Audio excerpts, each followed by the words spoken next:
அரசு பெரியார் மருத்துவமனையின் அவல நிலையை கண்டித்து பாட்டாளி மக்கள் கட்சியினர் மாபெரும் கண்டன ஆர்ப்பாட்டத்தில் ஈடுபட்டனர்.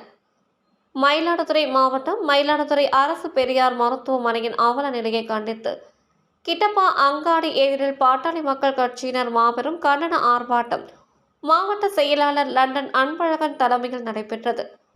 மயிலாடுதுறை அரசு பெரியார் மருத்துவமனை தாலுகா மருத்துவமனையில் இருந்து தற்பொழுது மாவட்ட தலைமை மருத்துவமனையாக தரம் உயர்ந்த போதிலும் நகர்ப்புறம் மற்றும் கிராமப்புறங்களில் இருந்து வரும் ஏழை எளிய மற்றும் நடுத்தர மக்கள் மருத்துவமனையில் சிகிச்சை பெற போதுமான மருத்துவர்களும் செவிலியர்களும் இல்லாத நிலை. மேலும் மருத்துவ உபகரணங்களும் மருந்து மாத்திரைகளும் பற்றாக்குறையாக உள்ளது. மேலும் 24 மணி நேர அவசர சிகிச்சை பிரிவும் 24 மணி நேர பணி மருத்துவர்களும் குழந்தை மருத்துவரும் இல்லாத நிலையில் பொதுமக்களும் தாய்மார்களும் மற்றும் குழந்தைகளும் மிகுந்த சிரமத்திற்கு ஆளாகின்றனர்.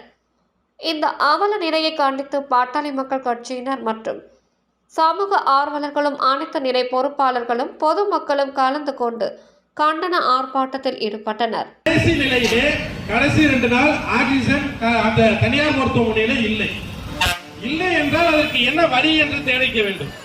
அதை தேடாமல் அவரை உயிரை மாய்த்து விட்டார்கள்.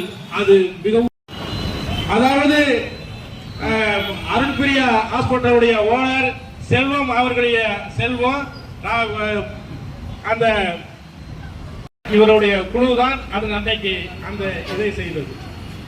அதன் பிறகு இப்ப ஒரு 50 நாட்களுக்கு பிறகு முன்பாக அருண்பிரியாலே ஒரு சிறுவன் மயக்க மருந்து கொடுத்தத நடவடிக்கை இல்லை, என்ன நடவடிக்கை என்றும் பேசவில்லை. ஆனாலும் கூட நான் ஜேடிடி பேசினேன், மருத்துவத்துறை பேசினேன். அந்த வகையில் நாம் ஆய்வு செல்ல வேண்டும்.